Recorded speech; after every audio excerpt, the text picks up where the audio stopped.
प्रधानमंत्री मोदी ने infinity forum 2.0 को किया संबोधित। फिनटेक के ग्लोबल प्लेटफॉर्म पर रखे अपने विचार। इन्फिनिटी फोरम 2.0 में बोले प्रधानमंत्री मोदी, कहा भारत में निवेशकों का स्वागत, पूरी दुनिया को भारत से उम्मीद। पीएम मोदी ने कहा अर्थव्यवस्था के कई क्षेत्रों में नए कदम उठाए जा रहे हैं, ग्लोबल अर्थव्यवस्था के साथ तालमेल बढ़ा रहे। लो कार्बन इकोनॉमी पर बोले प्रधानमंत्री मोदी, कहा इस दिशा में सभी को सोचने की जरूरत है। International financial services centres authority और गिफ्ट सिटी की ओर से इन्फिनिटी फोरम 2.0 का आयोजन, 20 से ज्यादा देशों के प्रतिनिधि हुए शामिल। सरकारी योजनाओं के लाभार्थियों के साथ प्रधानमंत्री मोदी ने किया संवाद। विकसित भारत संकल्प यात्रा को वीडियो कॉन्फ्रेंसिंग के जरिए एड्रेस किया। पीएम मोदी ने कहा इच्छा शक्ति से बड़ा बदलाव कर सकते हैं, युवा अपनी मेहनत से नई दुनिया बना सकते हैं। प्रधानमंत्री मोदी फिर बने दुनिया के सबसे लोकप्रिय नेता। मॉर्निंग कंसल्ट के सर्वे में 76% अप्रूवल रेटिंग के साथ टॉप पर कायम।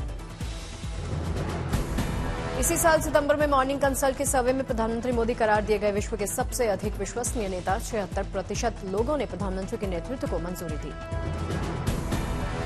मॉर्निंग कंसल्ट के सर्वे में दूसरे नंबर पर मैक्सिको के राष्ट्रपति ओब्राडोर, इटली की प्रधानमंत्री जॉर्जिया मेलोनी 41% रेटिंग के साथ छठे नंबर पर, अमेरिकी राष्ट्रपति 37% अप्रूवल रेटिंग के साथ 8वें नंबर पर।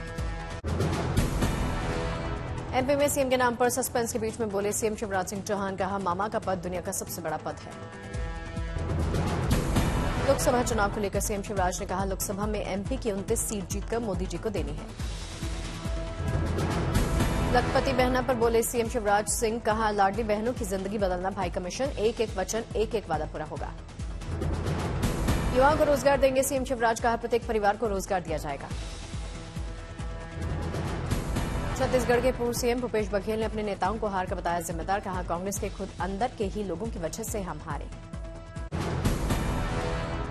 राजस्थान में बीजेपी की जीत पर बोले पूर्व सीएम अशोक गहलोत, कहा हिंदू मुस्लिम करके बीजेपी जीत गई। अशोक गहलोत ने बीजेपी पर साधा निशाना, कहा 6 दिन से सीएम नहीं बना पाई बीजेपी, अगर कांग्रेस ऐसा करती तो कहते कि कांग्रेस में फूट है। राजस्थान में किरोड़ी लाल मीणा को सीएम बनाने के लिए बुजुर्ग ने रखी अनोखी दंडवत यात्रा, समर्थकों ने किरोड़ी लाल मीणा को मुख्यमंत्री बनाने की मांग की। राजस्थान में सीएम की घोषणा से पहले रोहतक में बाबा मस्तकनाथ मठ में तैयारियां जोरों पर, मठ में बनाए जा रहे लड्डू। मठ में लगाए गए बाबा बालकनाथ की तस्वीरें, मठ की हो रही सजावट। आईएसआईएस साजिश मामले में एनआईए का बड़ा एक्शन, 41 से ज्यादा जगहों पर तलाशी। महाराष्ट्र के ठाणे में 40 जगहों पर एनआईए ने की छापेमारी, तलाशी जारी। पुणे में एनआईए ने 15 लोग हिरासत में लिए, पूछताछ जारी है। तमिलनाडु के राजभवन में पेट्रोल बम हमला को लेकर सरकार सख्त, एनआईए ने जांच की शुरू। कांग्रेस सांसद धीरज साहू के पास से 3 दिन में 220 करोड़ से ज्यादा कैश मिला है। सांसद साहू के कई ठिकानों पर चौथे दिन रेड जारी। अयोध्या से आई गुड न्यूज, निर्माणाधीन राम मंदिर में बिजली कनेक्शन का काम पूरा, सीएम योगी ने सोशल मीडिया पर जानकारी दी। 22 जनवरी को प्राण प्रतिष्ठा महोत्सव के लिए नए राम मंदिर में की जा रही व्यवस्था, बिजली कनेक्शन के लिए सीएम योगी ने यूपी, पीसीएल, लखनऊ का जताया आभार। भव्य होने वाला है राम मंदिर में प्राण प्रतिष्ठा का कार्यक्रम, 15 जनवरी को मकर संक्रांति के दिन पर की जाएगी तैयारियां। 16 जनवरी को सरयू किनारे किए जाएंगे प्राण प्रतिष्ठा से पहले के विधि विधान। यहां पर स्नान, पूजन, प्राशन और गोदान के साथ साथ कार सेवकों को दी जाएगी श्रद्धांजलि।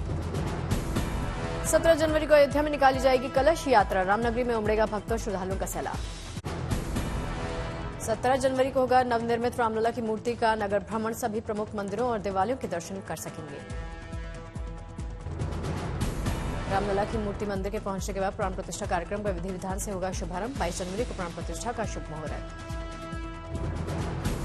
18 जनवरी को सबसे पहले होगा मंडप प्रवेश पूजन, वास्तु पूजन, वरुण पूजन, विघ्नहर्ता गणेश पूजन और मूर्तिका पूजन के साथ किया जाएगा रामलला की मूर्ति का जलाभिवास। अनुष्ठान और यज्ञ के लिए 19 जनवरी को राम मंदिर में होगा अग्नि का प्रज्वलन, खास विधि विधान के साथ किया जाएगा इसका पालन। 20 जनवरी को 81 कलशों में इकट्ठा किए गए अलग अलग नदियों के जल से पवित्र किया जाएगा श्री राम जन्मभूमि मंदिर, वास्तु शांति अनुष्ठान के साथ होगा रामलला की मूर्ति का अभिषेक। 21 जनवरी को यज्ञ विधि से विशेष पूजन और हवन के बीच में रामलला का 125 कलशों से होगा दिव्य स्नान। इसके बाद मूर्ति की स्थापना की प्रक्रिया होगी। 22 जनवरी को दिन के मध्यकाल में मृगशिरा नक्षत्र में होगी प्राण प्रतिष्ठा की महापूजा। महापूजा के बाद प्राण प्रतिष्ठित मूर्ति पर अक्षत डालने के बाद होगी महाआरती। श्री राम ट्रस्ट ने जारी की रामलला के मंदिर की नई तस्वीरें। मंदिर का भव्य मुख्य द्वार ले रहा आकार। अयोध्या में राम मंदिर के लिए नवनियुक्त अर्चकों और पुजारियों का प्रशिक्षण शुरू कर दिया गया है। रोजाना 4 सत्रों में चल रहा प्रशिक्षण आराधना, योगाभ्यास, वैदिक कक्षा, रामानंद उपासना विधि के अलावा वेद मंत्रों के उच्चारण की ट्रेनिंग।